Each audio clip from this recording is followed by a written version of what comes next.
What would you do if you woke up and you didn't know where you were going to sleep that night? No idea where you're going to eat or when you would? And imagine you didn't have any parents or friends to call to help you out. Would you even really know where to start? Would you feel abandoned, afraid, apprehensive? You can't help running into a homeless person nowadays, whether it's outside of a convenience store or at an intersection or maybe a fast food restaurant downtown. Some of you might give them some change, others might roll up your windows and turn the stereo up.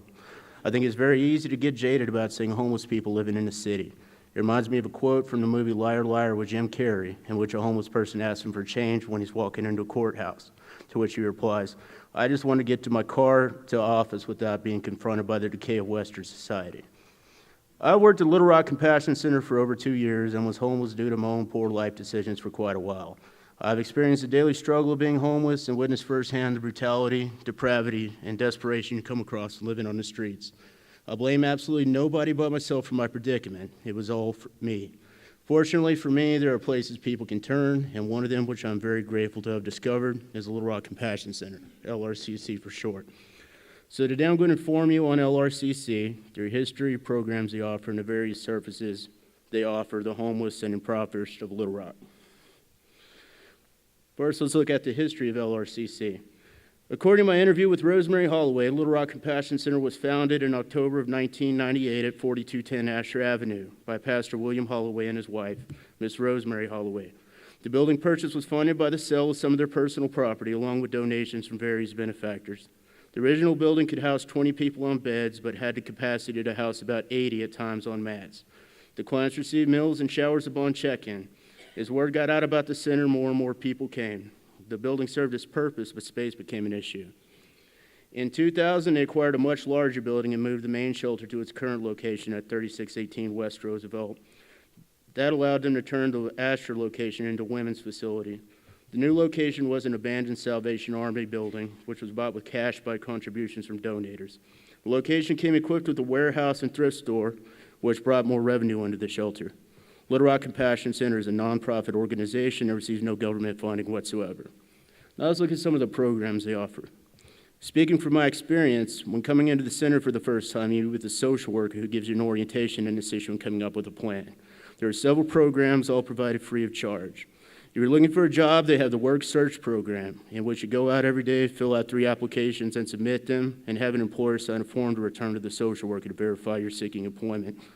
After finding a job, or if you already have one, you'll be eligible for the Work Program, in which you stay at the center for free, write a money order to yourself for 75% of whatever you make, which they put in a safe for you until you save up $3,000. They also have the Savings Program. Many people that get Social Security and SSI are in a vicious cycle because they don't make enough to live off of or simply are bad stewards of money for whatever reason.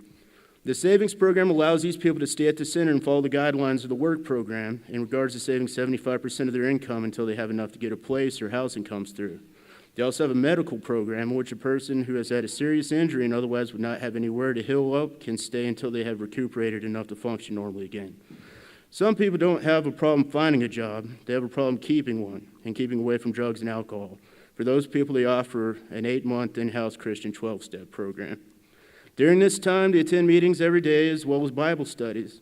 They'll also be assigned a job role, which could be helping in the kitchen or riding with the truck driver on pickups and deliveries, or perhaps assisting the administration. After completion of the program, you sit down with the administrator and come up with an exit plan.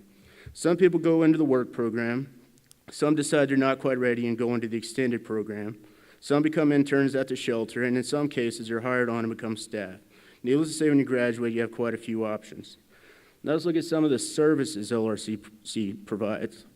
According to William Holloway, LRCC does not just help homeless people. This is poor people in general. Anyone is welcome to come in and eat at all meal times every day. They also do food and clothing vouchers, in which you fill out an application, meet with the administrator, and receive a food box or voucher for the thrift store.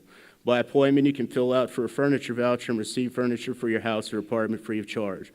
When the funds are available, they help with utility bills as well. The administration also offers budgeting classes. The center also has several family rooms in which men and women with children can stay until they figure out a more permanent accommodation.